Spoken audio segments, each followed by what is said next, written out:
하시고 내 모든 것 예비하시네. 찬양함의 기쁨은 감사함의 평안을 간구함의 하나님 날도록 하셨네. 찬양함의 기쁨은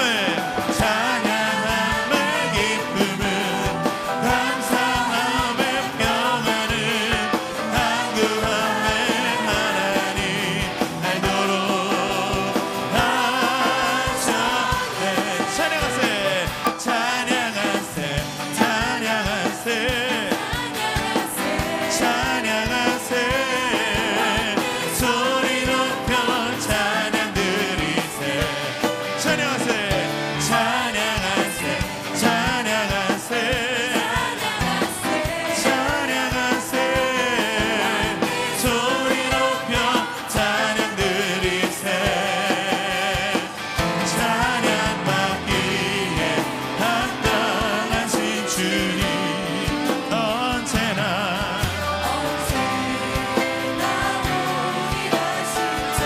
아멘. 다 함께 무릎 꿇고서 주 이름 외치세. 예수 나의 왕 예수 나의 왕 예수 나의 왕 아멘. 예수 나의 왕 예수 나의 왕 예수 나의 왕 나의 왕 예수 나의 왕 아멘. 할렐루야. 우리 왕 되신 주님 앞에 감사와 찬양의 박수로 영광 돌립니다. 아멘. 찬양 받기에 합당하신 주님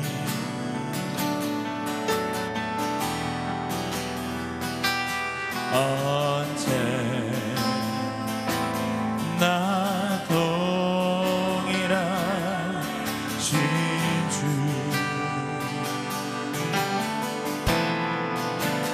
무릎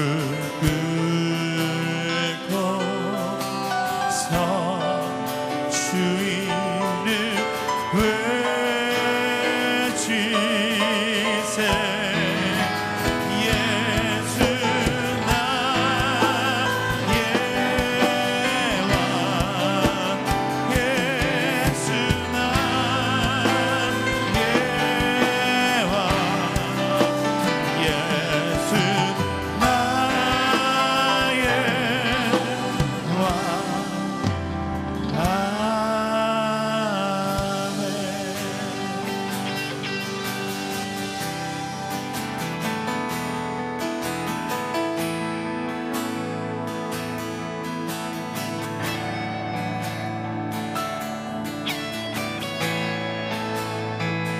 우리 다시 한번 이 왕 되신 주님 앞에 빛나는 왕의 왕 영광의 주님 온 땅 기뻐하라 온 땅 기뻐하라. 광채의 옷 입고 눈물 흘리쳐 저 원수는 떠내 저 원수는 떠내.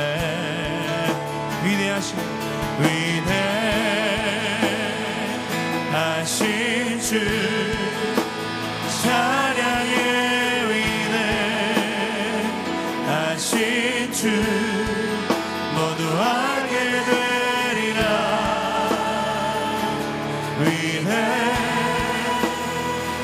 위대하신 주 다시 한번 고백할까요? 빛나는 왕의 왕 영광의 주님 온 땅 기뻐하라 온 땅 기뻐하라 광채에 옷 입고 저 원수는 떠나해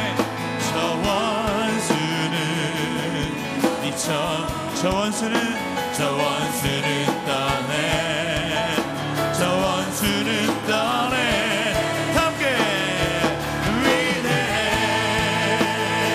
위대하신 주 찬양해 위대하신 주 모두 알게 되리라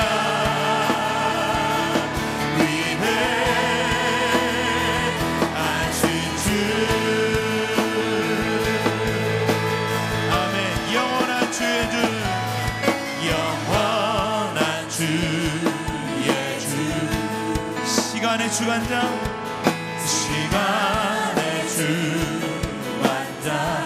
주님은 알파와 오메가 아멘 삼위의 하나님 아바 성령 예수 함께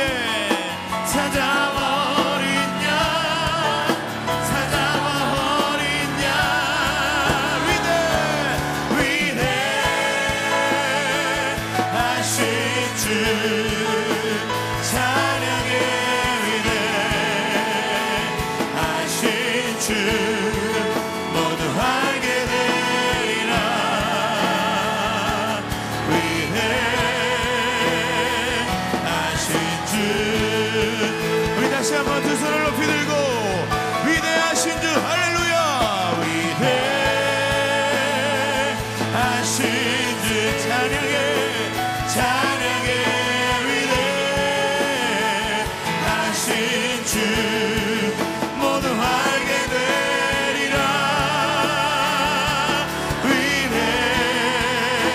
위대하신 주 다시 한번 전심으로 선포합시다 위대하신 주 위대하신 주 찬양해 위대하신 주 모두 알게 되리라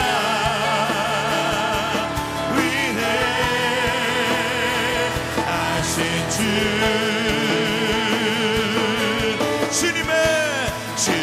주님의 높고 위대하심을 내 영혼이 찬양하네 다시 한번 오님을 다하여서 주님의 높고 위대하심을 내 영혼이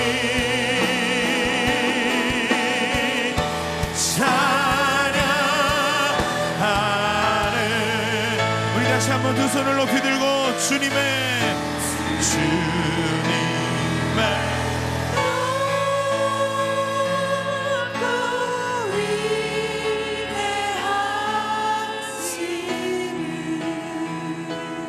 내 영혼이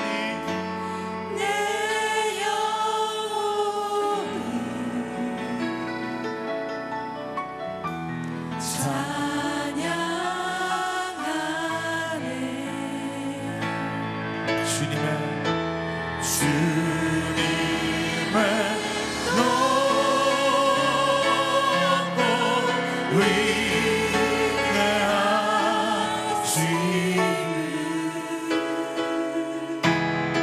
위대하심을 내 영혼이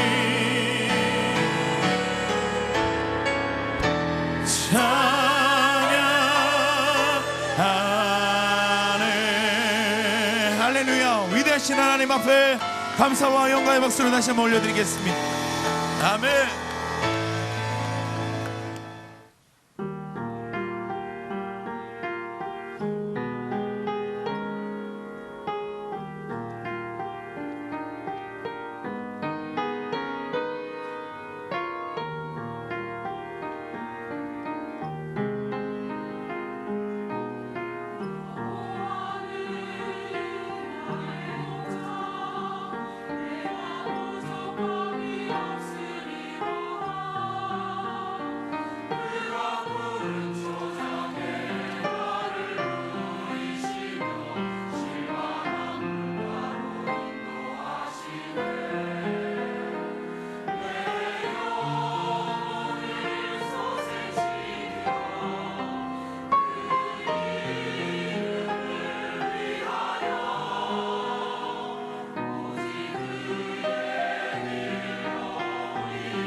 오늘의 말씀은 마가복음 10장 20절에서 22절 말씀입니다. 그가 여짜오되 선생님이여 이것은 내가 어려서부터 다 지켰나이다. 예수께서 그를 보시고 사랑하사 이르시되 내게 아직도 한 가지 부족한 것이 있으니 가서 내게 있는 것을 다 팔아 가난한 자들에게 주라. 그리하면 하늘에서 보화가 내게 있으리라. 그리고 와서 나를 따르라 하시니 그 사람은 재물이 많은 고로 이 말씀으로 인하여 슬픈 기색을 띠고 근심하며 가니라. 아멘. 한국의 문화 가운데 하나가 체면 문화라는 게 있습니다. 우리가 가지고 있는 가치 가운데 에이 체면 때문에라는 말을 굉장히 많이 합니다. 그래서 정말 좋아도 좋다는 말을 잘 못하고 마음속엔 갖고 싶은데 그것을 선뜻 갖고 싶어요라고 말을 못하는 이유는 체면 때문에 그렇습니다. 감추고 사는 것들이 많죠. 체면이라는 것은 특히 우리가 이 돈 문제는 더합니다. 저를 비롯해서 이 세상에 누구도 돈을 싫어하는 사람은 없습니다. 다 돈을 좋아하지만 너무 돈을 좋아하는 티를 내면 천박하다고 평가받습니다. 예를 들어서 때로 그 재벌들이나 돈 많은 부자들이 언론에 등장을 하면 민감하지요. 겉으로는 저 돈 많은 사람들 이렇게 돈 많은 사람들을 멸시하고 속물이라고 말하지만 마음속에 우리 모두는 그 사람들이 부럽기도 하고 나도 저렇게 돈이 많았으면 좋겠다라는 마음을 갖습니다. 우리 기독교인들이 늘 성경 말씀을 많이 듣지만 특히 어느 교회든지 이 경제관에 대해서 물질에 대해서 제대로 심도 있게 다룰 수 있는 교회가 그렇게 많지 않습니다. 왜냐하면 성도들이 이 문제를 워낙 때로는 부담스럽게 받아들이기 때문에 목사님들이 굳이 성도들이 부담스러워하는 이런 주제를 설교할 필요가 있을까 해서 이런 주제를 선택을 잘 안 합니다. 그러나 저는 목회를 하면서 1년에 매년 1월 둘째 주에 반드시 이 물질 문제를 한 번은 꼭 설교를 하고 넘어갑니다. 다른 시간에는 제가 이런 주제를 선택하지 않지만 오늘은 이 문제를 반드시 여러분에게 솔직하게 목사의 입장에서 이야기해 보도록 하겠습니다. 영성학자인 리차드 포스터는 이렇게 지적합니다. 성경에서 하나님 나라 다음으로 많이 다루는 주제가 바로 물질의 주제다.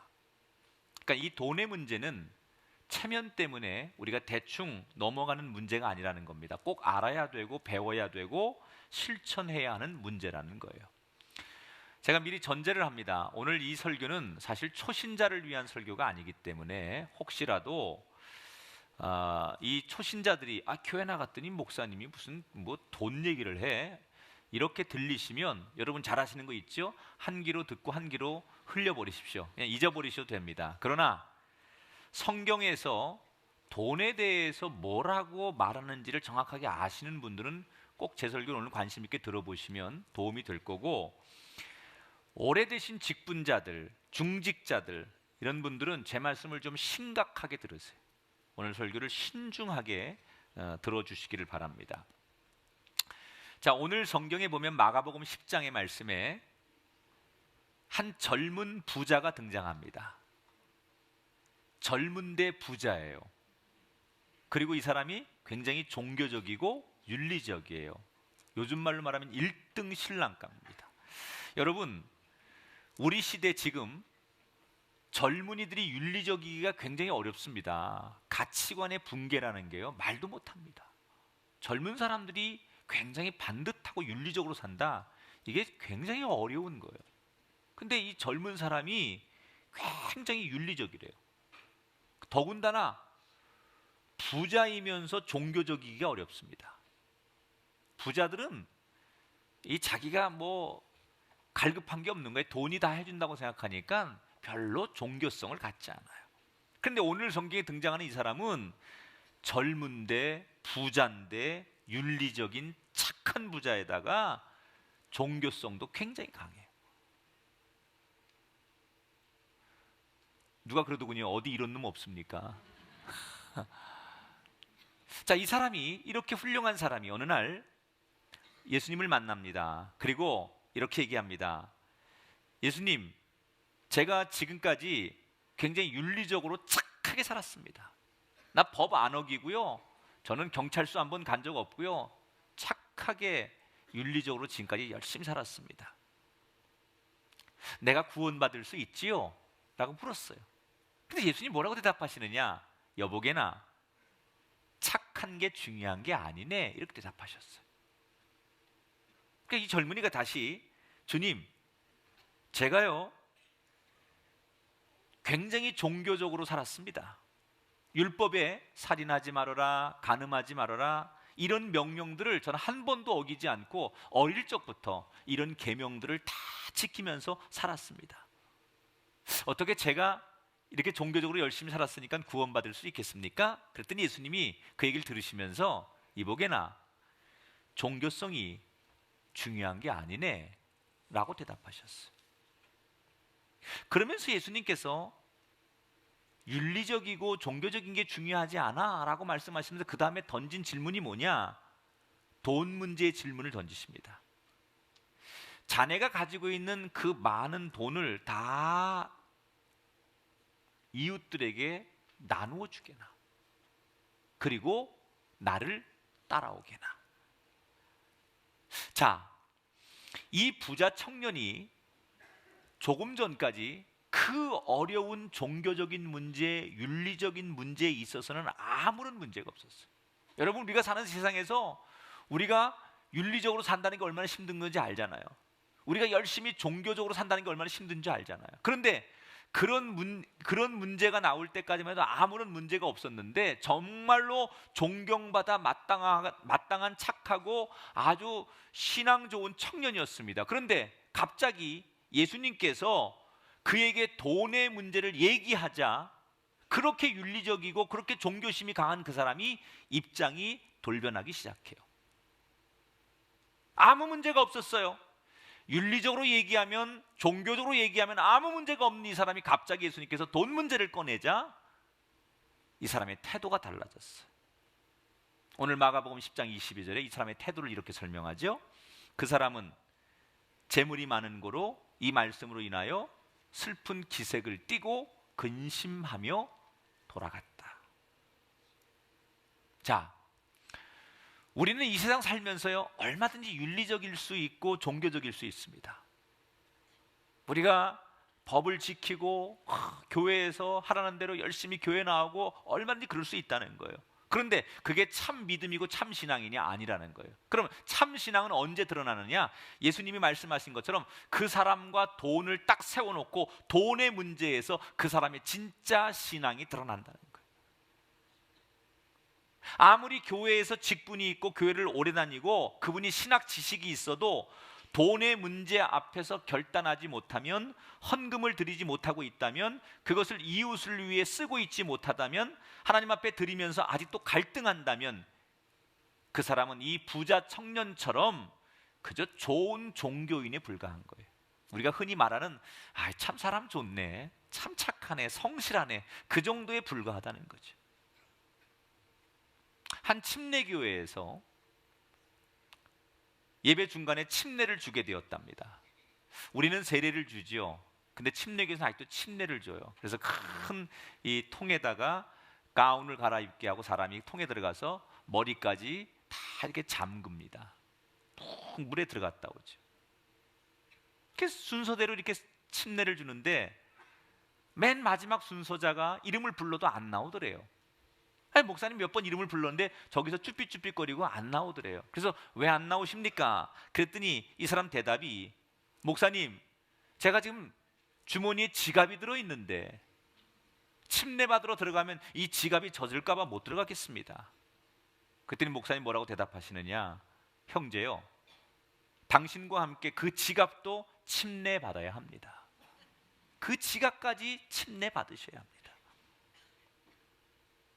여러분, 예수 믿는 마지막 증거가 돈의 사용법이에요. 아직도 내가 돈을 제대로 사용하지 못한다면, 물질 문제에서 머뭇거리고 헌신할 줄 모른다면 그게 나의 상태예요. 말은 많이 하는데, 비판은 많이 하는데 물질에 헌신을 하지 않는다면, 손해볼 줄 모른다면 그게 나의 지금 신앙의 성숙의 상태라는 거예요. 저는 오늘 이 돈의 문제를 영적으로 좀 보려고 합니다. 에이, 무슨 돈의 문제를 영적으로 봅니까? 돈은 그냥 물질적인 거고 중립적으로 보면 되지, 돈을 누가 쓰느냐에 따라 다른 건데 돈을 왜 영적으로 봅니까? 저는 분명히 말합니다. 돈을 영적으로 보셔야 돼요, 여러분. 왜 그러느냐? 지금 돈은요, 하나님을 대신해서 이 세상을 돈이 대신 다스리려고 해요. 원래 이 세상은 하나님이 다스려야 돼요. 그런데 지금 하나님 대신에 온통 돈이 세상을 다스리려고 한다는 거예요. 예수님께서 광야에서 금식 기도를 하고 돌아오셨을 때 세 번째 시험을 받으셨던 것 중에 하나가 뭐예요? 마지막에 보면 사탄이 예수님에게 세상의 좋은 걸 다 보여줍니다. 이 세상의 모든 영광을 다 보여주며 마태복음 4장 8절 9절에 이렇게 유혹하죠. 마귀가 또 그를 데리고 지극히 높은 산으로 가서 천하만국과 그 영광을 보여 이르되 만일 내게 엎드려 경배하면 이 모든 것을 내게 줄 것이다. 자, 여러분에게 묻겠습니다. 큰 소리로 대답하세요. 이 세상을 창조하신 분이 누구십니까? 다시 묻습니다. 세상의 소유는 누구에게 있습니까? 하나님께 있습니다. 그런데 사탄은 그것을 모른 척하고 마치 세상이 자신의 것인 마냥, 자기가 만든 것인 양 행동을 합니다. 내가 모든 것을 소유했다고 말합니다. 사탄이 이 세상이 자기 것인 척하는 거예요. 그래서 자기가 이 영광을 나눠줄 수 있을 듯 말합니다. 이게 바로 돈의 모습이라는 거예요.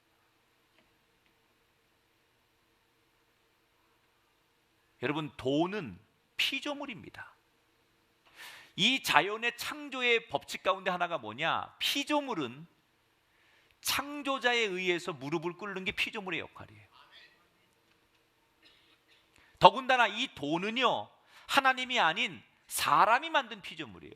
하나님이 사람과 이 우주와 이 자연을 하나님이 처음으로 창조하시고 다시 인간에게 너희들이 필요한 것을 재창조해라 해서 인간이 만든, 이게 문화지요.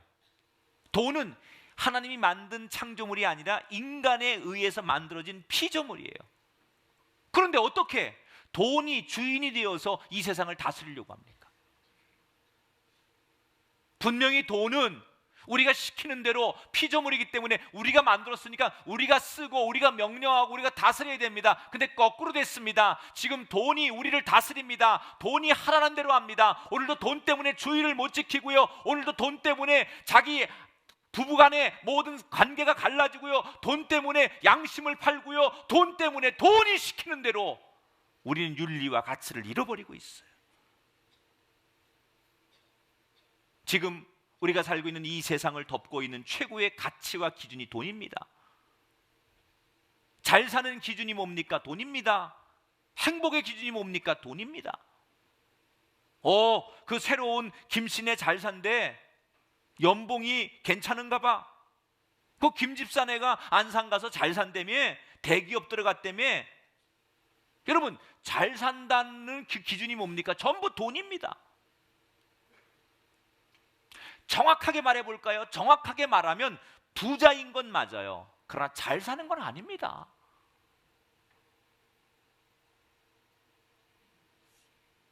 또 반대로요, 돈이 없으면 못 산다고 합니다. 이거 틀린 말입니다. 정확하게 말하면 돈이 없는 것은 가난한 것이지 못 사는 게 아니에요. 가난은 돈이 없는 것이지 못 사는 게 아닙니다. 그런데 우리는 온통 지금 우리의 머릿속에, 우리의 기준 속에는 잘 살고 못 살고의 기준은 연봉이 얼마냐, 사업이 성공했느냐, 얼마나 재산을 가지고 있느냐. 결국은 돈이 우리의 행복의 기준까지도 다스리려고 한다는 거예요. 이게 얼마나 무서운 얘기인 줄 알아요? 초등학생들에게 공부하는 목표가 뭐냐고 물어보면 전부 돈입니다. 너 왜 이렇게 열심히 공부하니? 이렇게 물어보면 저는요, 돈 많이 벌어서 잘 살고 싶어요. 애들이 공부 열심히 하는 애들한테 너 왜 이렇게 열심히 공부하냐고 물어보면 돈 많이 벌려고 한대요. 돈 많이 벌려면 좋은 직장에 들어가야 된대요. 그 좋은 직장에 들어가려면 좋은 대학 가야 되고, 그 좋은 대학을 가려면 특목고나 외국어 고등학교를 가야 되니까 나는 지금부터 열심히 공부해야 된다는 거예요. 공부하는 목적이 돈이 됐습니다. 옛날에 어느 여자 고등학교 교실에 급훈이 하나 써 있었는데 앞에 뭐라고 써 있느냐? 30분만 더 공부하면 내 남편의 직업이 바뀐다. 이런 급훈이 있었어요. 여러분, 슬픈 일이에요. 예전에는 공부하는 목적이 뭐냐 그러면 저 훌륭한 사람 되어서요, 가난한 사람을 도와주겠습니다, 아픈 사람들 치료해 주겠습니다, 저 훌륭한 사람 되어가지고요 못된 사람들 혼내주고 정의를 지키는 사람 되겠습니다. 이게 공부하는 목적이었습니다. 이제 그런 말 없습니다. 오직 모든 아이들의 공부하는 목적은 돈 많이 버는 것, 이게 목표가 되고 목적이 되었습니다. 돈이 우리의 삶을, 우리의 정치를, 우리의 경제를, 교육을 온통 돈이 다 지금 지배하고 있습니다. 슬픈 현실은 하나님의 다스림이 있어야 되는 교회 안까지도 돈의 다스림이 자리하고 있습니다. 이러한 돈의 위력 앞에 우리는 돈을 사랑하게 되었어요. 어느 순간부터 돈을 너무너무 사랑해요. 현대인들이 돈을 중립적으로 사용하고 즐기지 않습니다. 온통 돈을 사랑합니다. 돈에 집착합니다. 디모데후서 3장 2절에 보니까 사람들은 자기를 사랑하며 돈을 사랑하며 자랑하며 교만하며 비방하며 부모를 거역한다 그랬습니다. 이 돈에 대한 사랑은 더 발전해서 이 현대 자본주의 사회에서 돈이 갖고 있는 위상은 어떤 종교보다도 더 종교적이게 되었어요. 지금은 돈이 종교입니다, 여러분.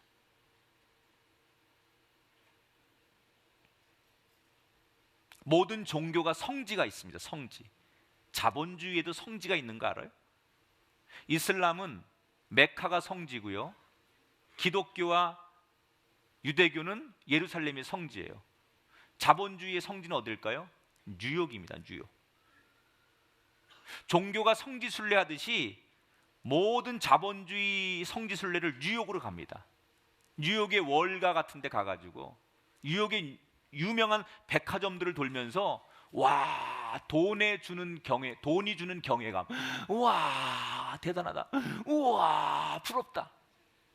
우리가 마치 성지순례 가서 경외감을 갖듯이 자본주의의 성지가 뉴욕의 월가입니다. 우와. 그리고 사람들이 부러워하고 입을 딱딱 벌립니다. 종교의 제사장이 있듯이 자본주의 역시 제사장이 있습니다. 그게 뭔지 아십니까? 바로 주식 거래인들입니다. 종교인들이 성직자가 되기 위해서 신학을 공부하듯이 자본주의의 종교의 신학은 경제학입니다. 종교의 성자가 있듯이 자본주의 종교의 성자 또는 성녀가 있습니다. 누군지 아십니까? 빌 게이츠나 스티브 잡스 같은 사람들입니다. 종교에서 믿음을 갖듯이 자본주의 종교는 나는 성공할 것이라는 긍정적 사고와 믿음을 가지고 있습니다. 그래서 성경은 돈을 중립적 가치로 보지 않고 뭐라고 해요? 맘몬이라고 해요. 맘몬. 우상 중에 가장 대표적인 우상을 맘몬이라고 하는 거예요. 그냥 단순히 돈이 아니라는 거예요. 그 돈 안에 감추어져 있는 영적인 아주 굉장한 세력들이 그 돈 안에 있다는 거예요. 지금은요, 하나님 믿는 것보다 돈을 믿는 게 훨씬 더 쉽습니다. 하나님이 주시는 믿음의 행복보다 돈이 주는 약속과 평안, 소비의 매력이 더 좋습니다. 그래서 하나님을 기준으로 살기보다는 돈을 목적으로 기준으로 사는 사람이 점점 많아지고 있습니다. 단순히 돈은 물질이 아니에요. 돈은 지금 영적인 존재예요. 그러면 이렇게 강력한 힘을 발휘하는 이 돈 앞에서 우리는 어떻게 살아야 될까요? 누가 이렇게 대답해. 목사님, 돈도 잘 벌고 하나님도 잘 믿으면 되잖아요. 믿음대로 될지어다. 여러분 그렇게 되시기 바랍니다. 돈도 잘 버시고 하나님도 잘 믿는 분 되시길 주의 이름으로 축원합니다. 그런데 여기 한 가지 위험한 함정이 있어요. 따라합시다. 잘 되는 게 잘 되는 게 아닙니다.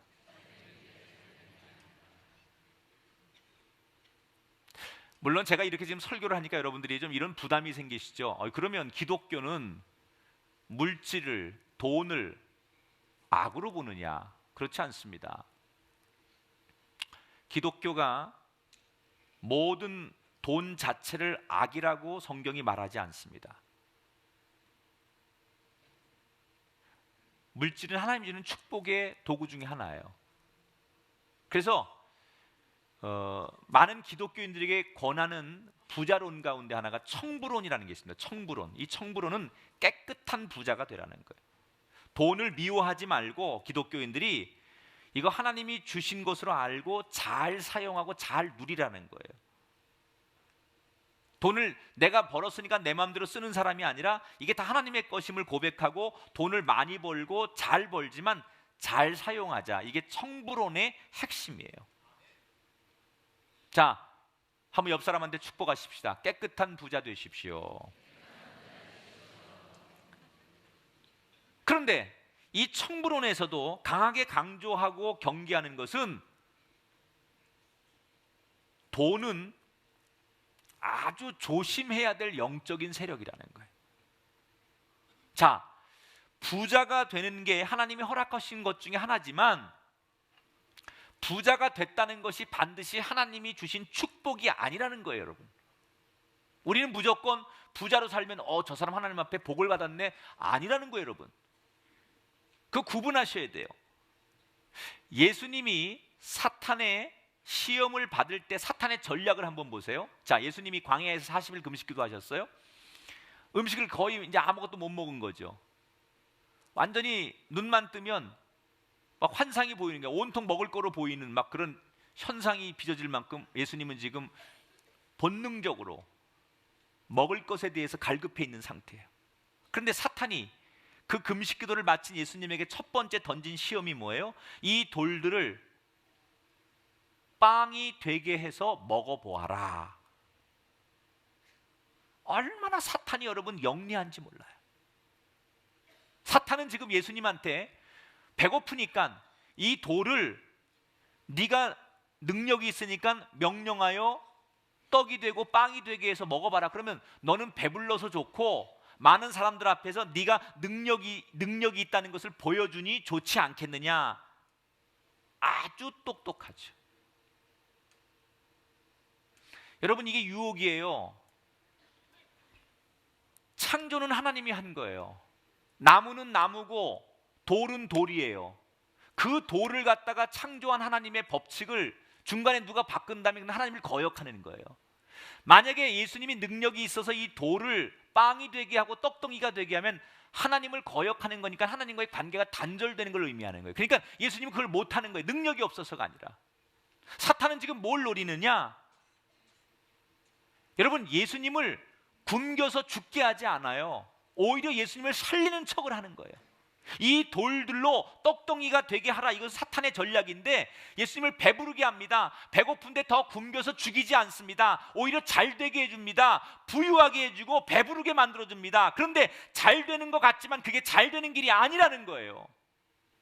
그게 사탄의 전략이라는 거예요. 돈의 문제가 바로 그런 거예요.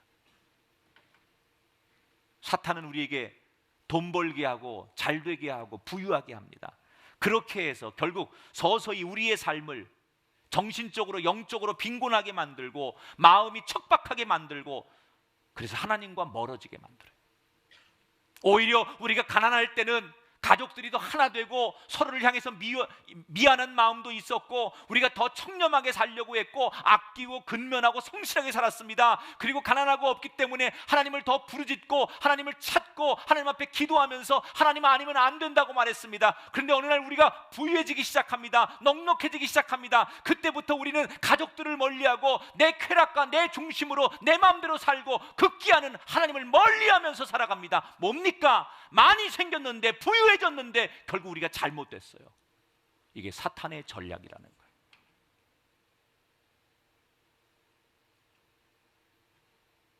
돈의 문제 앞에서 우리는 결단해야 됩니다. 오늘 이 부자 청년이 이 돈 문제 앞에서 결단하지 못해서 결국 결과는 주님을 못 따르게 되었어요. 마태복음 6장 24절에 보니까 한 사람이 두 주인을 섬기지 못할 것이니 혹 이를 미워하고 저를 사랑하거나 혹 이를 중히 여기고 저를 경히 여김이라 너희가 하나님과 재물을 겸하여 섬기지 못할 것이다. 따라합시다. 우리는 둘 중에 하나를 선택해야 합니다. 하나님의 사람이 될 것이냐 돈의 노예가 될 것이냐 둘 중에 하나를 선택해야 됩니다. 이 자본주의 사회 속에서 자본의 지배를 거절하고 믿음으로 살겠다는 신앙의 결단이 얼마나 어려운 건지 몰라요. 그러면 오늘 이 말씀이 부자에게만 하신 말씀입니까? 아닙니다. 나는 부자가 아니니까 이 말씀과 상관이 없다고요? 아닙니다. 돈이 없는 사람들에게도 이 말씀은 동일한 거예요. 내가 돈이 없어도요, 내가 남들처럼 부유하지 않아도요, 물질에 대해서는 여러분이 결단하셔야 돼요. 구약 성경에 엘리야가 3년 반의 기근이 시작되자마자 누구에게로 갑니까? 가장 가난한 과부의 집에 찾아갑니다. 아니, 하필이면 왜 사르밧 과부 집에 갑니까? 부잣집에 가서 빵을 달라고 해서 먹었으면 부담 없을 텐데 제일 가난한 사르밧 과부의 집에 가서 마지막 남은 빵 한 조각을 빼앗아 먹습니다. 그 아들과 함께 마지막 먹을 그의 양식 더 이상 없습니다. 그 빵 한 조각을 엘리야가 뺏어 먹었어요. 마음이 편치 않았을 거예요. 아, 엘리야가 너무한 거 아니냐? 어떻게 그 마지막 양식 하나를 뺏어 먹느냐? 그 여러분, 성경을 엘리야를 보지 마세요. 그 가난한 사르밧 과부를 보세요. 이 과부는 정말로 하나님을 사랑하는 마음으로 자기가 마지막 먹을 빵 한 조각이지만 하나님을 너무나 사랑하는 마음으로 그 빵을 엘리야에게 드립니다. 저는 20년 목회를 하면서 가슴이 아프고 마음이 미어질 때가 있습니다. 그때가 언제냐면 성도들의 헌금 중에 바로 이런 과부와 같은 헌금들이 있기 때문입니다. 저는 너무 잘 압니다.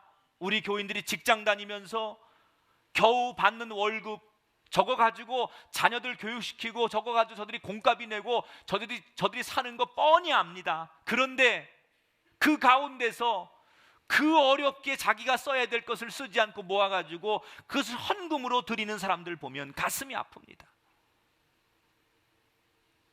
내가 만약 목사가 아니라면, 그게 하나님 앞에 드리는 헌금이 아니라면 과감하게 가져가십시오. 이 헌금 받지 않겠습니다. 이렇게 되돌려주고 싶은 헌금이 한두 개가 아닙니다. 그런데 그런 감동의 헌금들이 지난 20년 동안 얼마나 많았는지 몰라요. 놀라운 사실은요, 하나님이 꼭 그런 손길들을 통해서, 그런 사람들을 통해서 우리 교회를 8번 건축하게 하시고 지금의 이 교회를 있게 하셨어요. 예수님도 동일하게 생각하셨나 봐요. 성전 문 앞에서 부자들이 많은 수입 중에 드리던 헌금보다도 과부가 드리는 그 두렙돈이라는 헌금에 주님이 감명받으시고 칭찬하셨습니다. 여러분, 헌금은요, 많이 있어서 드리는 것이나 없는 가운데 드리는 것이나 믿음 아니면 못하는 거예요. 많다고 넉넉하다고 많이 드리는 게 아니고 없다고 못 드리는 게 아닙니다. 믿음으로 드리는 게 헌금이라는 거예요. 이렇게 이 사르밧 과부가 믿음으로 그 모든 것을 드렸을 때 어떤 일이 일어납니까? 그의 집에 기근이 끝날 때까지 기름과 밀가루가 떨어지지 않는 축복을 받았어요. 할렐루야. 여러분, 헌금은 돈의 문제가 아닙니다. 헌금은 내가 하나님을 의지하느냐 세상을 의지하느냐를 보여주는 내 결단의 문제입니다. 나는 돈이 다스리는 이 세상을 거부하고 하나님께서 다스리는 세상을 믿고 신뢰합니다 라는 믿음의 고백이 바로 우리가 드리는 헌금이라는 거예요. 사람들은 상식적으로 살려고 합니다. 사람들의 상식은 내가 열심히 돈을 모으면, 많이 가지면 행복할 거라고 믿습니다. 그러나 현실은 우리의 상식과 다르게 돈을 쥐면 줄수록 우리는 더 부자유해집니다. 내가 많은 돈을 지금보다 더 많이 가지면 우리의 시간과 삶의 자유를 줄 줄 알았는데, 많이 가질수록 우리는 점점 더 부자유해집니다. 상식과는 다르게 가요. 미국의 한 한인교회를 섬기는 집사님의 간증입니다. 이분들이 이민을 가셨습니다. 한국에서 잘 나가던 분들이었는데 이민을 갔는데 미국 가서 살 게 없어요. 어렵게 세탁소를 하나 인수해서 세탁소를 합니다. 이 미국에서 살아남으려면, 자식들 교육시키려면 한국에서 모든 지위, 자기의 명예 다 내려놓고 가장 천하고 밑바탕에서 일하는 세탁소 열심히 일할 수밖에 없습니다. 1년 동안 하루도 쉬지 않고 새벽 6시면 나가고 저녁 늦게까지 세탁소를 돌보느라고 그야말로 온 부부가 온종일 1년 내내 열심히 일합니다. 그래서 1년이 가고 5년이 가고 10년이 갔습니다. 그러는 사이에 너무너무 성실하게 그렇게 일했더니 제법 자리를 잡았습니다. 한번 자리를 잡고 잘 되니까 잘 되는 집에 더 잘 된다고 바람이 불어서 축복을 받습니다. 세탁소를 여러 개 인수하게 됐습니다. 그리고 거기서 더 잘 되니까 결국은 세탁물이 나오면 그 세탁물을 다시 세탁하는 큰 도매 공장이 있는데 그 공장 하나를 인수하게 됐습니다. 그래서 엄청나게 성공한 이민사회에서도 유명한 사람이 되었어요. 이제는 월세에서 집을 삽니다.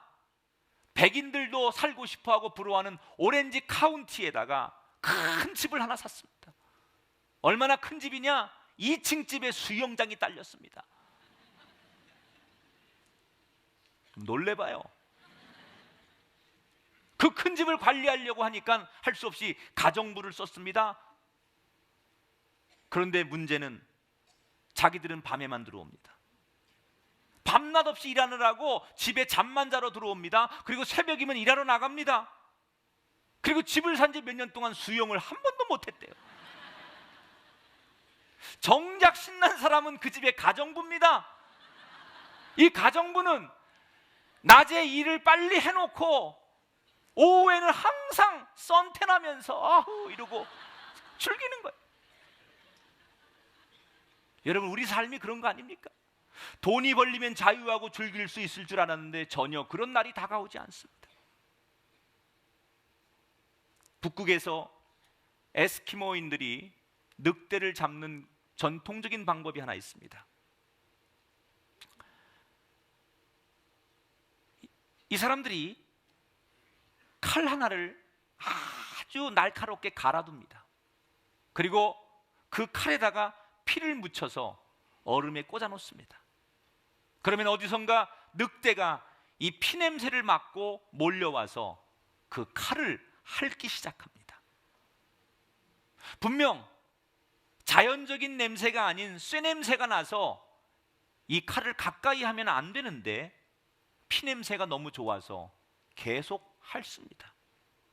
그러면 날카로운 날의 혀가 베이지요. 그리고 자기 피가 다시 그 칼에 묻습니다. 그러면 더 진동하는 피냄새 때문에 미친 듯이 칼을 또 핥아댑니다. 그러면 또 베이고 피를 더 흘리고 밤새도록 그렇게 칼을 핥다가 결국 아침이 되면 과다출혈로 그 칼 옆에 쓰러져 죽어 있게 됩니다. 그런데 이때 이 늑대들이 생각한다는 거예요.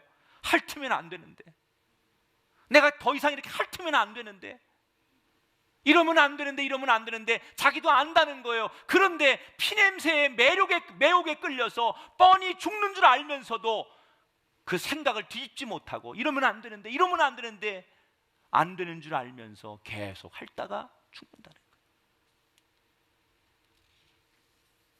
이게 우리의 삶의 모습 아닙니까? 우리가 어느 날부터 돈이 내 인생의 목적이 되는 순간부터 내가 피를 흘리든지 상대가 피를 흘려 죽어가는 것을 보는 게 인간이에요.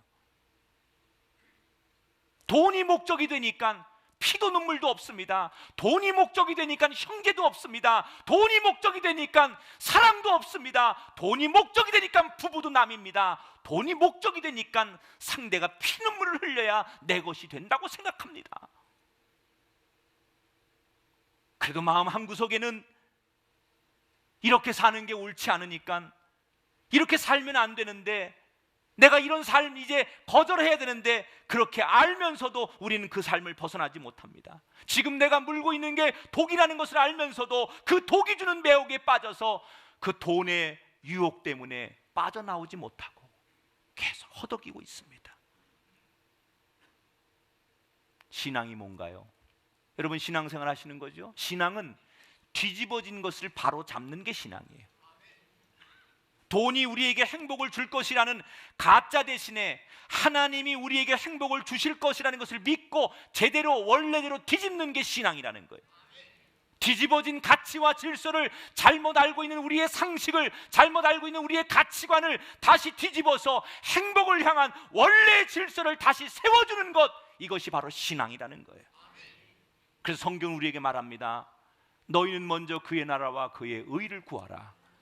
그리하면 이 모든 것을 너희에게 더하여 주시리라. 뭐가 우선순위예요? 하나님 나라. 돈이요, 물질이요, 명예요, 인기가 아니라 하나님의 나라라는 거예요. 상식으로는 돈이 우선이 돼야 하고 성공이 목적이 되는 게 정상이지만, 하나님의 말씀은 우리의 인생의 1순위는 길이요, 진리요, 생명 되신 하나님이라는 거예요. 여러분 보세요. 우리가 돈을 우리 인생의 1순위로 생각하면요, 아까도 얘기했잖아요. 돈은 단순히 돈이 아니에요. 단순히 물질이 아니에요. 이미 영적인 세력이에요. 사단이 그 안에 들어가서 영적으로 모든 돈을 통해서 우리를 지배합니다. 우리가 돈을 목적으로 살면 그때부터 돈은 우리의 약점을 너무 잘 알기 때문에 이 돈이 우리를 노예로 부리고 노예로 끌고 갑니다. 그래서 정작 돈이 벌리지 않아요. 여러분, 우리가 돈의 목적이 되면 돈이란 놈은 우리를 노예로 끌고 우리를 부립니다. 돈을 우리가 만들었으니까, 하나님이 우리 보고 창조하라고 했으니까 우리가 명령하고 우리가 끌고 다니고 우리가 써야 되는 거 아닙니까? 근데 어쩌다가 이렇게 됐습니까? 어디서부터 이렇게 됐습니까? 오늘 이걸 다시 바로 잡으시기 바랍니다. 하나님을 최우선으로 두면 경제적 문제를 비롯한 모든 문제들이 우리를 따라오게 돼 있습니다. 여러분, 고난이 있으십니까? 먹고 사는 문제 때문에 힘드십니까? 거꾸로 살아가는 삶을 다시 바르게 하길 원하십니까? 그럼 오늘 제 설교 들으면서 금년 한 해 헌금하고 11조 하는 거 바로 서시기를 축원합니다. 헌금의 목적은 이런 거예요. 이런 믿음의 고백으로 드리는 거예요. 돈이 다스리는 이 세상에서, 돈이 최고라고 말하는 이 악한 세상에서 나는 하나님의 다스림만이 나를 구원할 것이라고 믿기 때문에 결단합니다. 이게 헌금이에요. 모든 사람들은 돈이 최고라고 말하고 돈이 모든 것을 지배하는 이 세상에 돈이 전부인 줄 알지만 나는 아닙니다. 나는 내 우선순위가 하나님입니다. 하나님의 다스림이 내 인생에 있기를 원합니다. 그래서 나는 하나님 앞에 오늘도 11조를 드리고 헌금을 드립니다. 내 신앙의 결단을 표현하는 게 헌금이라는 거예요. 돈이 인생의 목표요, 최고 가치라고 말하는 뒤집어진 이 세상 가운데서, 돈에 의해서 고통당하는 사람들이 많은 이 세상에서 세상의 질서를 바로잡고 하나님께서 주신 행복을 다시 제시하는 축복의 길, 이 길을 저와 여러분이 걸을 수 있게 되길 바랍니다. 깨끗한 부자, 청불원의 주인공이 되십시오. 돈을 멀리할 필요도 없어요. 돈을 악이라고 생각할 필요도 없어요. 많이 버세요. 열심히 일해서 많은 수익을 올리세요. 그러나 깨끗한 부자 되세요. 좋은 부자 되세요. 여러분, 하나님 앞에 우리가 맥시멈을 해야 돼요. 기본을 하지 말고 맥시멈. 하나님 앞에 내 있는 것을 다 드리는, 정말 귀한 분에게 내 모든 것을 다 하는 그런 믿음, 그런 큰 믿음으로 사세요. 나는 우리 성도들이 오늘 이 말씀 언짢게 듣는 분이 없길 바라요. 내 의도는 그거 아니에요. 여러분 마음 불편하라고 이 설교하겠습니까? 여러분 잘 되길 바랍니다. 바르게 가르치길 원합니다. 이 문제 한 번은 극복해야 되지 않겠습니까? 맨날 끌려다니고 맨날 이 문제 앞에서 넘어지고 그럴 필요 없지 않습니까? 한 번은 제대로 이 문제 앞에서 딛고 일어서는 영적인 승리자들이 다 되시기를 주님의 이름으로 축원합니다.